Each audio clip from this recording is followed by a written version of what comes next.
government eavesdrop on their customers without court permissions. Folks are going nuts over this in England.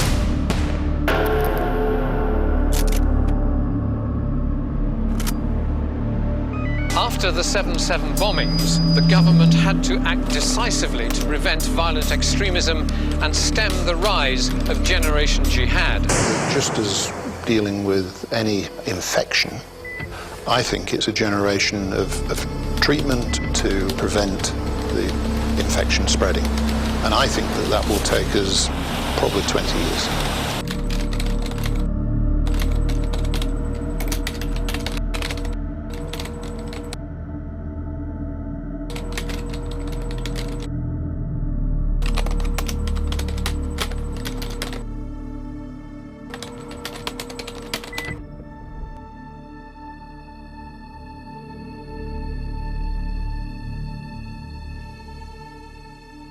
If we use a standard actuary employed by major insurance companies to calculate the probability of these events coinciding in a 10-year mean, we learn that the probability of this happening is greater than 1.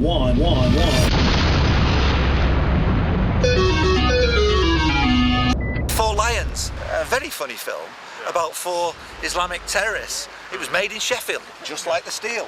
Yeah.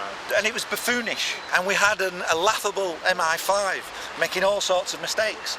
But the success of that film was that it reinforced the perception in the minds of the British public that we have a threat from Islamic terrorists. Even if some of them on the surface can be nice people, a bit buffoonish, who've got aspirations for the rubber dinghy rapids in Alton Towers. But really, the whole thing is based on a massive deceit.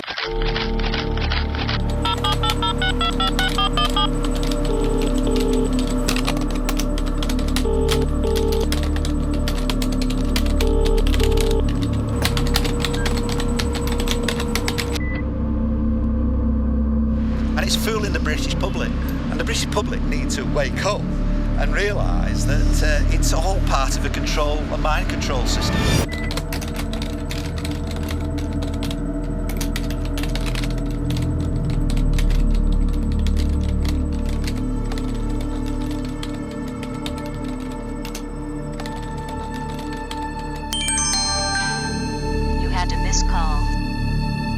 MI5 fabrications, they were just ordinary normal lads, and they were deeply, utterly clueless about how to make explosives. I mean, there's absolutely no reason to believe that. Absolutely. A clue about how to put a bomb together. And we can no longer tolerate falsehood and the evil behind state crimes against democracy and the terrorism acts that have succeeded and fooled the masses. Wake up, masses.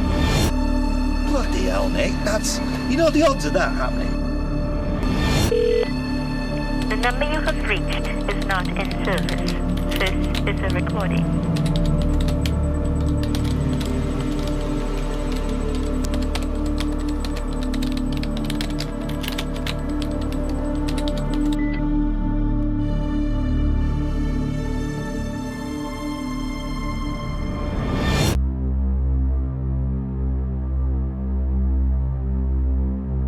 $100,000 million to 1 is incredible. There's one thing this reminds me of, What's that, mate? On July the 7th, when Peter Power claimed to be having a terror drill on just the same 3 tube stations, on just the same time in the morning, on just the same date of July the 7th, and people did the calculation. It was about what we've just seen here. We're talking about the 3 tube stations. Exact time? 1 in a billion. Yeah, he was pretty well exact. And he predicted that? He was doing it, not just predicted, but they were doing it there at that time. Exactly, when the bombs went off? This astronomical level of improbability. I'll have to look into that, Nick. I wonder whether it could indicate something wasn't right about the government story.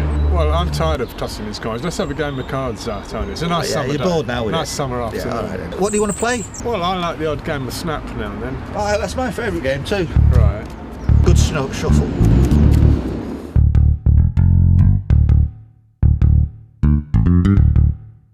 Snap!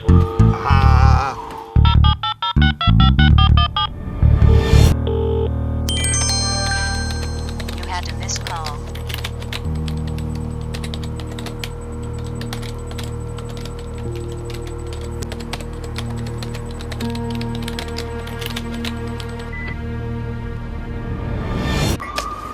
Tea, gentlemen? Oh, Belinda, thank you. Belinda, what are you doing? Why have you got these glasses on? And what's that? Well, this is Lady Justice Hallett, who's very important in the justice system of this country. Really? A symbol of justice, if you like, and I'm a campaigner for justice. And at this time of night, why are you wearing specs? Ah, these are the mystery glasses, you see, because these have helped me see what's really going on. Would you like to try?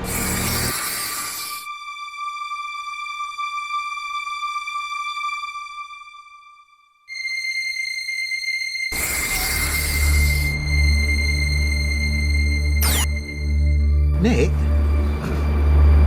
can't believe it. What about? Look at these cards. It's just a pack of cards, Tony. No, put these glasses on, you see that. 7-7's an inside job. Well, I don't know what you mean. False flag terror. Good Lord. Everything's in a different light, Nick. See what I mean? Dead certain, Nick. I can see it now. When we look at what happened at 9/11, the official version of 9/11 is still believed. I want to put to the British people just how ridiculous they are in actually believing that. Those twin towers fell in free fall speed. Building 7 went down in 7 seconds and wasn't even hit by a plane. 10 years after the event, we still haven't got a single politician in this country who's prepared to tell the truth about 9/11, have we?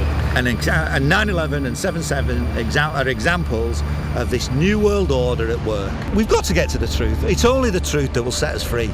Whatever counter-terrorism strategy is put in place by the government, it will not heal relationships with our Muslim communities and brothers and sisters. It will not heal issues in the Middle East until we actually come clean and repent for what we have done as a nation over the 9/11, 7/7, our occupation illegal in Afghanistan and Iraq, which was done under false pretenses. Yeah, and imagine this country being governed without an enemy. I mean, if they said, look, this is fabricated by elements within our own government and the CIA and maybe Mossad, that we don't have a wicked Muslim terrorists, we don't need to invade their nations, would that mean Britain would have to live without having an enemy, I think? Well, yeah. Would that imply some spiritual awakening? I think there needs to be some awakening. Whether it's spiritual or not is another issue. But does that imply evil that is too dreadful to be thinkable? I'm afraid so. People are waking up, and there's only a small percentage of people who are willing to face up to the truth and confront it.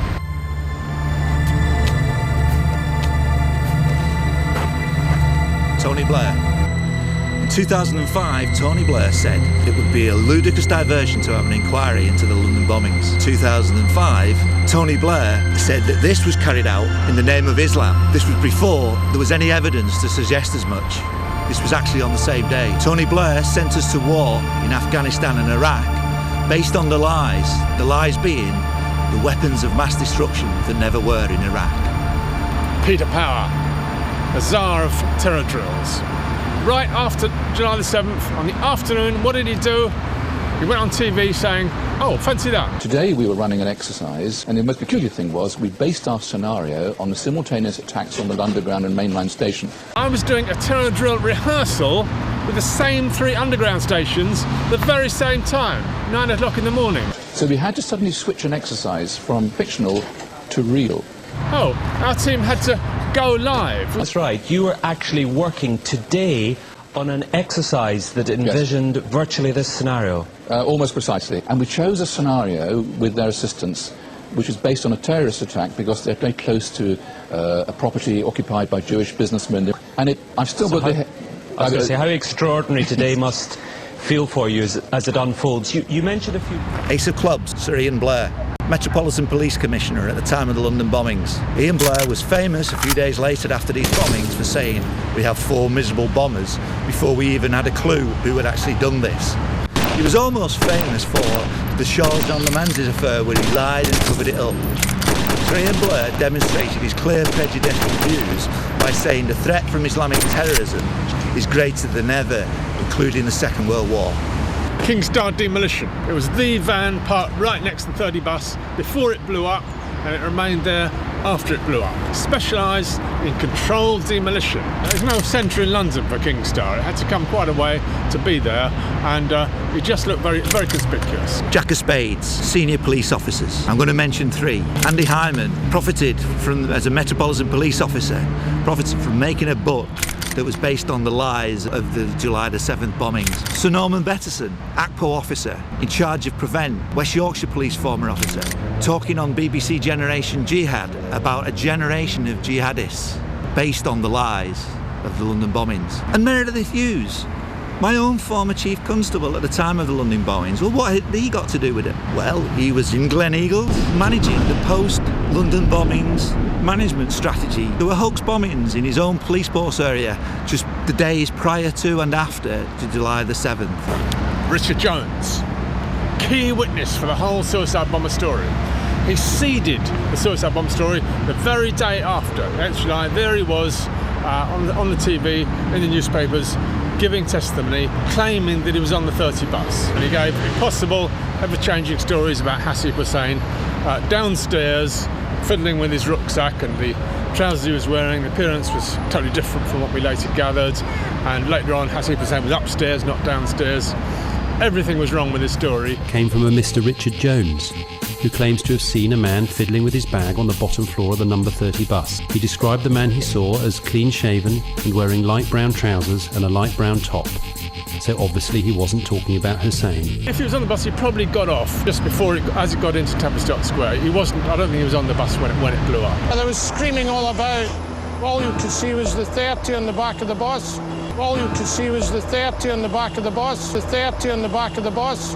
Yes, I did work in an explosives factory. I served my apprenticeship there for 5 years, from 1960 to 65. BBC Panorama, May 2004.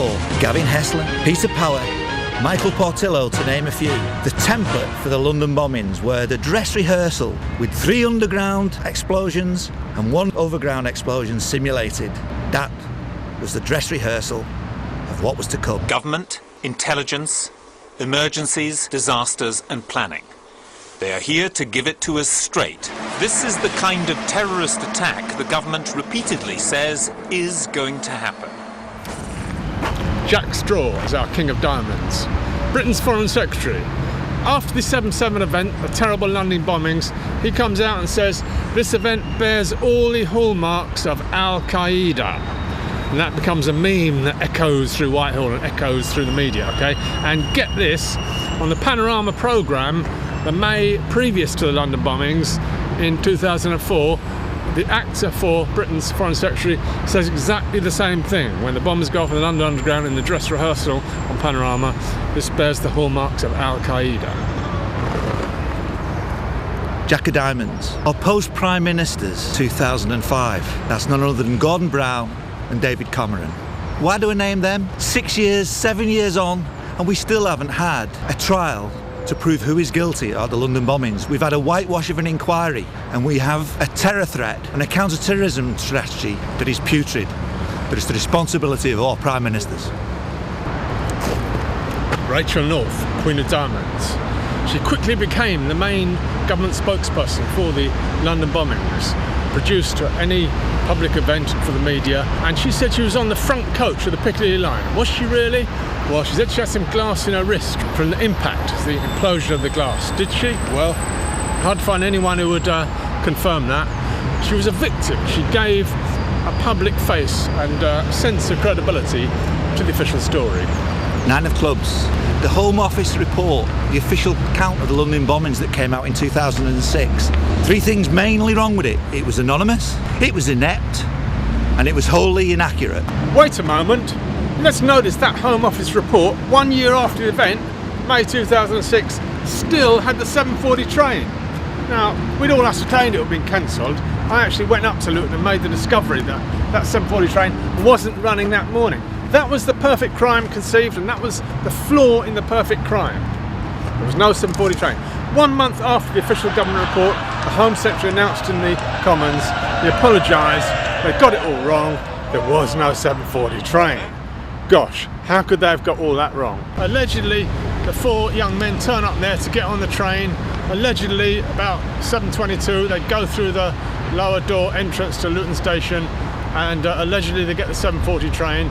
And then the official government report talks about witnesses on the 7:40 train who saw them with their big bulky rucksacks, and then they got off at King's Cross.